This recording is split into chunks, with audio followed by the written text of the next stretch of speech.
I'm writing this at 2 a.m. because I can't sleep in this apartment that smells like old books and the man snoring in the next room because my daughter just texted me again. Mom, please, I need to talk. And I'm staring at my phone like it's a bomb I don't know how to defuse because 3 months ago she was the one who changed the locks. She was the one who put my photo albums in garbage bags on the porch. She was the one who stood there with her arms crossed while her husband said, "We need our space, Margaret. You'll understand." I understood. I understood perfectly. I understood that 40 years of being her mother meant nothing to her when there was money involved. I understood that the house I raised her in, the house I cried in when her father died, the house I signed over to her because I was grieving and stupid and trusting, that house wasn't mine anymore, and neither was she. But here's the thing she didn't expect.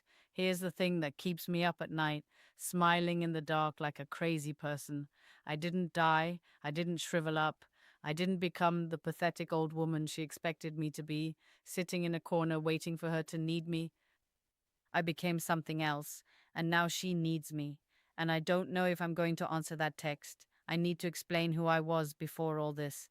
Because I wasn't always this person typing on a phone at 2 a.m., this woman with a backbone. I was Margaret, 72 years old, married to Robert for 41 years. We met at a library in 1981. He was looking for a book on bird watching. I was the reference desk assistant who found it for him. He proposed 6 months later with a ring he couldn't afford and a speech about how I'd changed his whole life. He was dramatic. I loved that about him. We had one daughter, Emily. She was perfect. I mean, every mother thinks that, but Emily really was. Smart, ambitious, full of life. She went to law school. She married David, who was handsome and said all the right things at the wedding. I cried. Robert cried. We were so proud. Robert died last year. Heart attack. Sudden, stupid, unfair. He was 74. We'd just booked a cruise to Alaska. We'd been talking about it for 20 years. When we retire, we said, when we have time, we never had time. I was destroyed. I mean, properly destroyed. I couldn't get out of bed. I couldn't eat. Emily came every day for the first month. She brought food. She sat with me. She held my hand and said, "Mom, I'm here. I'm not going anywhere." I believed her. I was 72 and alone for the first time in 41 years, and I believed her because I needed to believe in something. That's when I signed the house over to her. Robert and I had paid it off in 2009. It was worth around $400,000. Not much to some people, but it was everything to us. Every mortgage payment, every late night, every sacrifice. I didn't need the money. I needed to know Emily was taken care of. I needed to feel like I was still a mother, still useful, still something. "I want you to have it now," I told her, "before I die. So there's no confusion, no lawyers." She cried. She hugged me. She said, "Mom, I'll take care of you forever. You'll always have a home here." I signed the papers the next week. The first strange thing happened about 2 months after Robert died. Emily started making suggestions. "Mom, have you thought about downsizing? The stairs are hard on your knees. Mom, maybe you should see a doctor about your memory. You forgot where you put your keys again. Mom, David thinks you might be depressed. Maybe a facility would help." I wasn't depressed, I was grieving. There's a difference, but Emily didn't see that. She saw an old woman taking up space in her house now, though she never said that out loud. David was worse. He'd always been polite, distant. Now he was everywhere. He'd helpfully move my things. He'd suggest I eat dinner early, before they got home. He'd stand in doorways, blocking my path, saying things like, "Margaret, we need to talk about your future, my future." In the house I'd lived in for 30 years. The real crack came at Thanksgiving. I made Robert's stuffing recipe, the one with sage and sausage, the one Emily had loved since she was a little girl. I was in the kitchen doing it the way I'd done it for decades when David walked in. "What's that smell?" he asked. "Stuffing," I said. "Emily's favorite." He made a face. "Emily's on a diet. Low carb. She told me to tell you." She hadn't told me. But I put the stuffing aside. I made a salad instead. I sat at the dinner table and watched my daughter eat turkey without my stuffing, without looking at me, while David talked about their plans for Christmas. "We're going to Aspen," he said. "Just us. Emily needs a break." I wasn't invited. I wasn't even asked. I was just not part of the plan.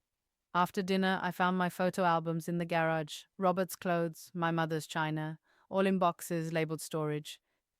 "David organized things," Emily said when I asked. She wouldn't look at me. "We need the closet space, January. 3 months after Robert, 2 months after I signed over the house. I came home from the grocery store. I'd walked because Emily said she needed the car. My key didn't work. The lock was changed. I stood on the porch with 2 bags of groceries in the cold and I knocked. I knocked for 10 minutes. I called Emily's phone. She didn't answer. Then David opened the door. He was wearing a sweater I didn't recognize. Expensive. He looked at me like I was a stranger. Margaret, he said, we tried to tell you. We need our space. Emily's stressed. The house is too small for 3 people. 3 people, I repeated. I live here. This is my home. Was your home, he said. And he smiled. Not cruel, just final. Emily signed the papers. It's hers now. And she's decided that it's best if you find other arrangements. He handed me an envelope. Inside was $2,000 cash and a list of senior living facilities in the area. Your things are on the porch, he said. We packed them. We were careful. I walked around to the side of the house. There they were. 4 garbage bags, my clothes, my photo albums, Robert's urn in a plastic bag with a zipper. I didn't cry. I think I was too shocked. I just stood there in the January wind looking at my life in garbage bags and thought, this is it. This is what I get for 40 years of motherhood, for trusting my daughter, for signing away my home. Emily came out then. She must have been inside the whole time. She was crying, but she wouldn't look at me.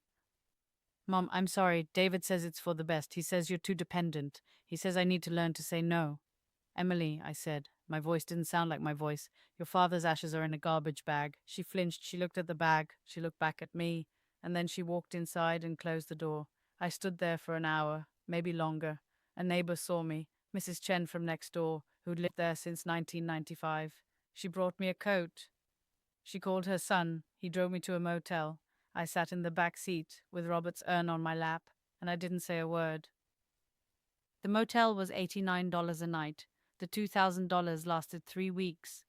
I spent the first week in bed, not eating, not sleeping, just staring at the ceiling and thinking about how I'd failed, how I'd raised a daughter who could do this, how I'd been so stupid, so trusting, so old. I called Emily once. She didn't answer. I texted. She read it, read receipts on, but didn't respond. I called my sister Clara, who lived in Florida. She said, come down here. I'll take care of you. But I didn't want to be taken care of. I didn't want to be someone's burden, someone's charity case, someone's sad old aunt in the guest room. I wanted to matter. I wanted to be useful. I wanted to be the person Robert married, the reference desk assistant who found books and helped people and knew things. I saw an ad in the motel lobby, library aide, part-time, no experience necessary. It was at the county library, 2 miles away. I walked there. I wore the same clothes I'd been wearing for 3 days. I smelled like motel soap and desperation. The woman who interviewed me was named Diane. She was maybe 60, gray hair, reading glasses on a chain. She looked at me like she saw something. You worked in libraries before? She asked. 40 years ago, I said, before my daughter. Before your daughter, she repeated. She didn't ask what happened after. She just said, can you start Monday? Monday. I had nowhere to live on Monday. I was out of money. I was out of options. I need to find an apartment, I said. I don't have... There's a studio above the laundromat on Maple, she said. My brother owns it. $600 a month. It's small, but it's clean. I started crying, right there in the library interview room.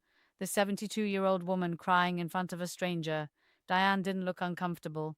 She handed me a tissue and waited. I don't have $600, I said. You will on Friday, she said, if you start Monday. I took the apartment. I took the job.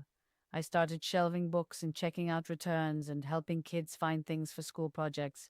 The first month was hell. I woke up at 4 a.m. because I couldn't sleep. I cried in the bathroom during breaks. I called Emily's number and hung up before it rang. I held Robert's urn and talked to him like he could hear me. But then something happened. Small at first, a regular patron, an old man named Henry, started coming in every Tuesday. He was 78. He'd been an engineer. He wore tweed jackets with elbow patches and always asked for the same section. Travel books, planning a trip. I asked him one day. It was the first conversation I'd initiated in months. Already took it, he said. Last year, Vietnam.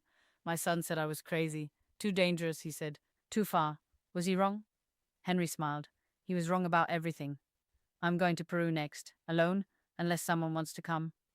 I didn't answer. I checked out his book and he left. But he came back the next Tuesday, and the one after that. He started bringing me coffee. He started asking about my life. I told him, not everything at first, just that I was new to the area, then that I was living alone. Then one day, The whole thing, the house, the garbage bags, the daughter, the urn. He listened. He didn't say you should forgive her. He didn't say family is everything. He just said, my son did something similar. Took my savings, invested it badly, lost everything, then asked me for more. What did you do? I said no, Henry said. First time in my life. I was 76. I thought it was too late to start over. But here I am, drinking coffee with a beautiful woman, planning a trip to Peru. Beautiful woman. I laughed. Actually laughed. For the first time since Robert died. I'm not beautiful, I said. I'm 72. I'm broken. You're here, he said. That's enough. Henry and I started traveling. Small trips at first. A weekend in Vermont to see the leaves. A train ride to Montreal, then bigger ones. Peru, which was overwhelming and beautiful and made me cry at Machu Picchu because Robert would have loved it. Then Portugal, then Japan. I posted photos on Facebook. I didn't think about who would see them. I was just happy. For the first time in years, I was genuinely happy. Emily saw them, of course she did.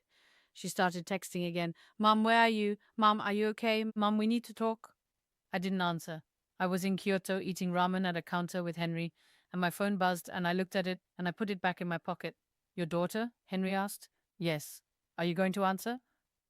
I don't know, I said, and I realized I meant it. For the first time, I wasn't obligated. I wasn't desperate. I wasn't the mother who had to forgive everything, because that's what mothers do. I was Margaret. I was 72. I was in Japan with a man who thought I was beautiful, and I got to choose. We came back to the States. I went back to the library. Diane had promoted me to full time with benefits. I had a savings account. I had a life that didn't include Emily, and I was okay with that. Then the knock came. It was a Tuesday. I was in my apartment. I'd upgraded to a one-bedroom with a window that faced east and got morning light. I was making tea. The knock was soft, hesitant, like whoever was there didn't want to be heard. I opened the door. Emily was standing there with a suitcase. She was crying, ugly crying, mascara running, the kind I'd seen when she was 16 and her first boyfriend broke up with her. Mom, she said, Mom, please, I need you. I didn't move. I didn't hug her. I just stood there looking at my daughter and felt something strange. Not anger, not love, just a distance, like she was a character in a movie I used to watch. David left me, she said. He lost everything. Our money, the house, your house, he remortgaged it without telling me he invested in something that collapsed. It's gone. We're being evicted. I have nowhere to go. I looked at her suitcase. I looked at her face. I looked at the woman who had put my husband's ashes in a plastic bag and changed the locks on my door. Why are you here? I asked. Because you're my mom, she said. Because I need you. Because I made a mistake. David manipulated me. He controlled me. I didn't see it clearly. I was grieving too. I lost Dad too. You had me, I said. My voice was quiet. You had me and you chose him. You chose a man who put my life in garbage bags, and now he's gone and you want me to fix it. Please, she said. She reached for my hand. I stepped back. I have a job, I said. I have an apartment. I have a man who thinks I'm beautiful, and a trip to New Zealand planned for March. I have a life, Emily. You took everything from me and I built it back without you. She was sobbing now. Mom, please, I'll do anything. I can't give you what you had, I said. The house is gone. Your marriage is gone. And I'm not your backup plan. I closed the door, not hard, just final. I leaned against it and listened to her cry on the other side. For 5 minutes, 10. Then I heard her suitcase wheels on the hallway floor, fading away. Henry came over that night. He made me tea.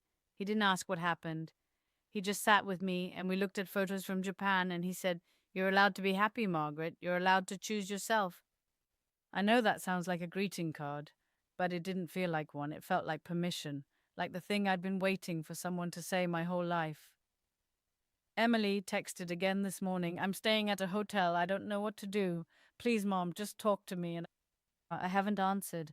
I don't know if I will. I'm not cruel. I'm not heartless. I'm a mother, and some part of me will always want to fix her, to hold her, to make it better.